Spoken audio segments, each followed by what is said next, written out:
Welcome to Age, Pension, Super and Retirement. I am your host, Yvonne. As always, this podcast is information only and never personal advice.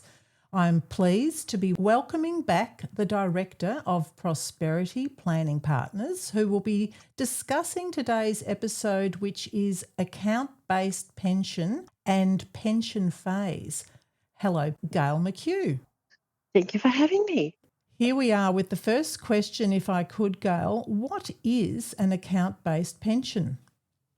In very, very simple terms, it's where we take money that has been contributed to the superannuation environment, whether it be money that you've put in from a downsizer contribution or money that you've put in and claimed a tax deduction for, or your employer has put in for you. That money is sitting in an accumulation account.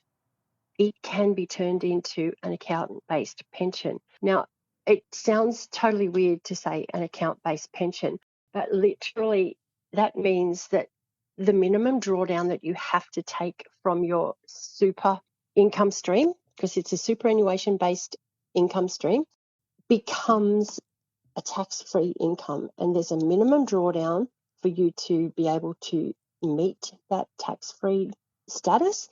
But the maximum drawdown in any year is 100% of your account balance. Fantastic, Gayle. And is this what is meant by pension phase? Yes and no, because some defined benefit schemes have a guaranteed income stream that comes with the fund structure. So depending upon whether it's an old public service one or a state government one, they have different rules. So they're slightly different than what is known as a market-linked account-based pension. But an account-based pension is very different to a defined benefit one because defined benefit ones are usually taxable, whereas an account-based pension, if you are over age 60 and you're drawing income from an income stream that's superannuation-based, it's tax-free. Excellent. Great unpacking all this lingo here with you. Can you transfer lump sums from your superannuation account into your account-based pension? There's a bit of a fallacy around this in that people think you can, but what you technically have to do to be able to add more to an account-based pension is roll it back to accumulation phase. The legislation allows for the account to have a single deposit, which is the starting deposit. But if you roll it back to accumulation phase and start another pension, an account-based pension that is, then effectively you can add to it, but you can't just go, hey, I've got $50,000 and I want to drop it into my existing account-based pension. That cannot be done. Interesting. Now, Gayle, in pension phase and having regular income payments from it, what sort of options do people have there? Well, it depends on the fund, to be absolutely honest. Some fund trust deeds will allow for payments to be made fortnightly. I've been planning for 28 years almost, and I have never seen one that pays a weekly amount. It's usually fortnightly or monthly, but you can have it quarterly, half yearly or annually. And in fact, this morning I have just released a $10,000 payment, which is the annual payment for one of my clients. It was scheduled for June, but something's come up. She needs her money now. So we've actually brought the payment forward. Okay, that sounds quite flexible. Thank you so much, Gayle. I'm curious, Gayle, how is an account-based pension taxed? Because when I look at my superannuation, I can't see any tax. Well, if you have a payment coming out of your account and the structure is an account-based pension, then there is no tax payable on earnings and it's tax-free in the hands of the individual as an income stream. Now, when I say it's tax-free earnings, it means that if there are any imputation credits or franking credits that are attached to the Australian share component or deferred tax treatments that relate to property investments that are held inside of your fund, then they come back. You generally don't see that as a tax refund. It's built into your unit price if you have a unitised fund.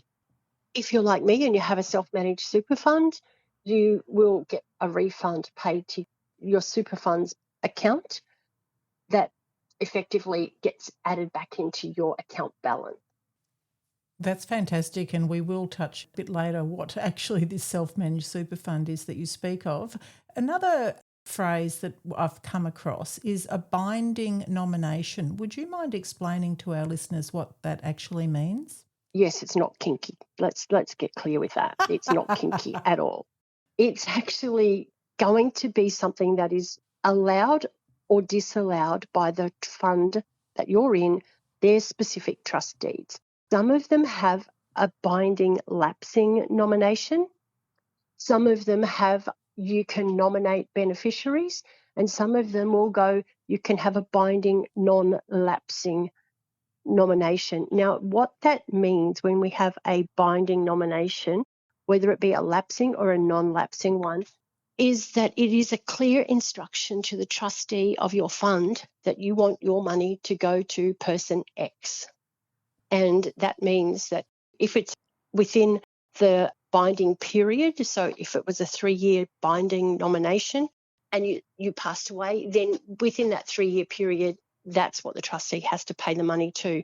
If it's just a nomination versus a binding or a binding non-lapsing nomination, then people can make a claim on your superannuation. They have to appeal to the trustees of your fund, and your trustee will make a decision as to who the money goes to.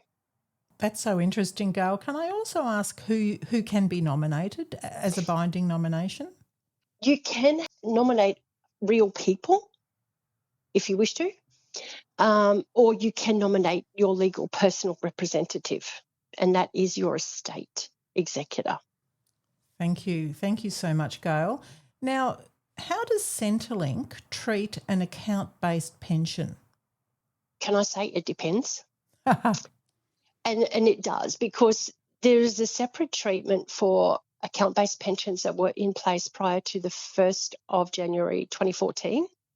And those ones have a very, very specific treatment, which is they basically looked at your life expectancy at the time you put that in place and decided that they would give you what's known as a deductible amount. And effectively, that deductible amount is taken off the income that's provided by your income stream, and then they only assess that smaller amount. So let's say we had 10,000 is your income stream and 8,000 was your effective return of capital. They would only assess 2,000 in that instance. However, since that time, that 1st of January 2014, they have actually made the decision that all account-based pensions are deemed. So they're treated under the deeming rules, which means they're included in with all of your other financial assets and they're deemed. They don't count the income that you take out of it. You could be taking out $20,000 or $30,000, but the deemed income might only be $15,000. So that's all Centrelink will assess. Thank you so much, Gail. Now, you touched on it earlier, but what are these minimum withdrawals from the account-based pension all about? Well, it depends on your age as to how much you're required to take out. If you're under age 65, the annual payment is a minimum of 4% in the financial year. If you're between 65 and 74, it's 5%. And it goes up like that till you're 95, when they expect you to be 95 plus, to be taking 14% of your account balance out. Now, that account balance that they use is effectively as at the 30th of June in each financial year, and the minimum pension drawdown is recalculated in early July, and it comes out from there. And if someone was in a fortunate position and they didn't require all that and they had some left over, can they put it back into their superannuation? Well, not into the account-based pension, and it will depend on their age as to whether they're eligible to be able to make contributions. For example, and somebody who's over 75 generally can't make contributions to superannuation unless it's a downsizer contribution. people under 75 can make contributions to super, and it depends on whether it's an employer thing, as in an employer-sponsored contribution, superannuation guarantee, or whether it's a downsizer, or whether it's us making a recommendation to put money into super just to make it so that it is a tax-free income stream. Such a great clarification. Thank you. Now, this is perhaps a bit of a big one, but if we're talking about self-managed super funds, industry super funds and retail superannuation funds, what on earth are all these different things? Okay, so let's start with the industry super funds, simply because this is where most people will have their money. If you have been employed in any form of arrangement in, say, retail, hospitality, building, those types of things that have had a union-based participation in the development of your enterprise bargaining arrangement, so effectively your pay structure, then you're more than likely going to be in an industry super fund. And an industry super fund basically says, okay, we've got so many options for you to decide on, and if you don't decide which of those investment options you want to participate in, we'll put you in our default fund. Now, each industry super fund is unitized. So let's say you're in a balanced fund, you might have 70% of growth assets and 30% of defensive assets, and they're all in that one unit. You can't see them clearly, but they are in there. When you have a retail super fund, that's again slightly different, because generally speaking, they're only done through a financial advisor. And the reason I say this is it's like in between an industry super fund and an SMSF, because you can, let me think about how to make this clear. With a self-managed super fund, you basically have the right to put whatever you want into it, but then you also have compliance requirements. And I'm going to put a little caveat on that when it comes to putting whatever you want in it. It has to be what is considered able to meet a prudent person test. It's not like going to, I'm going to be naughty here and say it's not like going to the casino and putting it all on black. You can't do that. You're meant to have an investment strategy in a self-managed super fund, and you're meant to have the prudent person test so that you don't go and put something into something totally high risk. You've got to accommodate different risk profiles.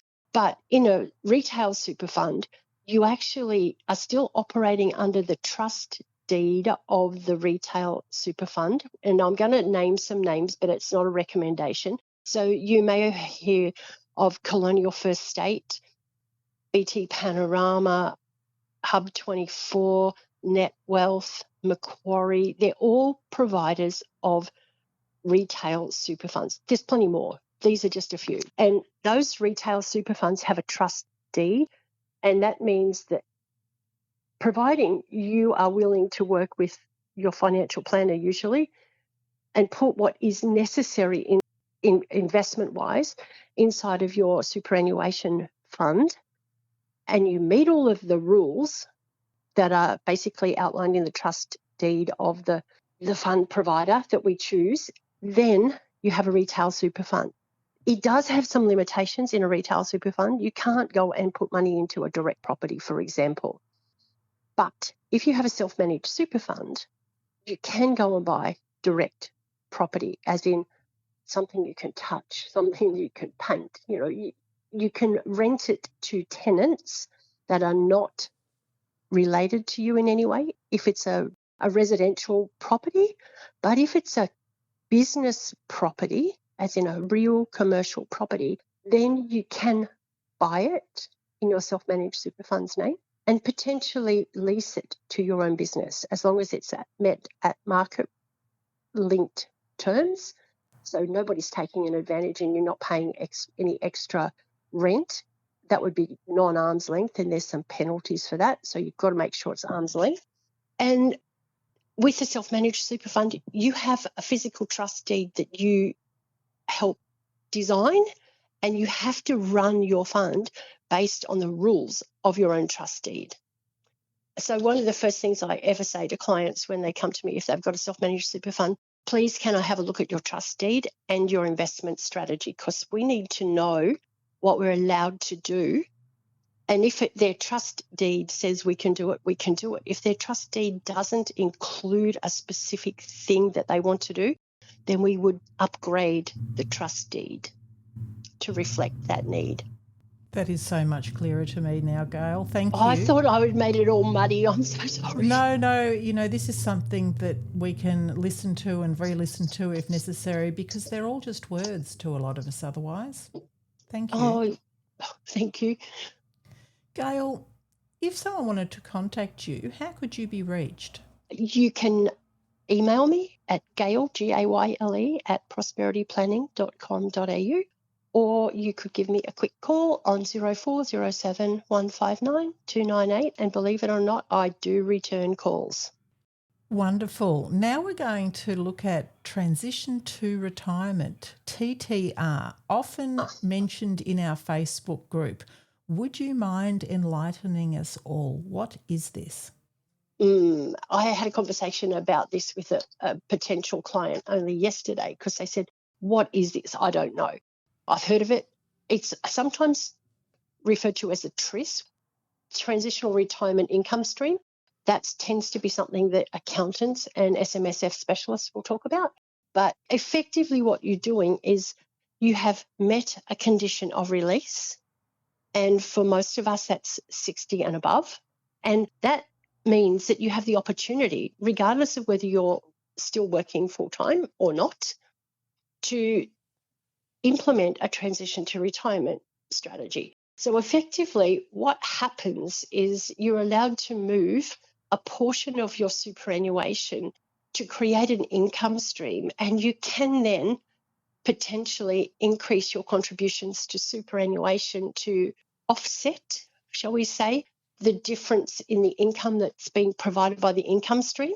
Most people are under the impression that a transition to retirement income stream is a tax-free income stream. It is from an income stream as to what's received in the hands of the pensioner, but it is not considered to be tax-free on earnings. It's still treated as if the account is in accumulation, because you haven't technically triggered full conditions of release, which would allow it to be a completely tax-free income stream.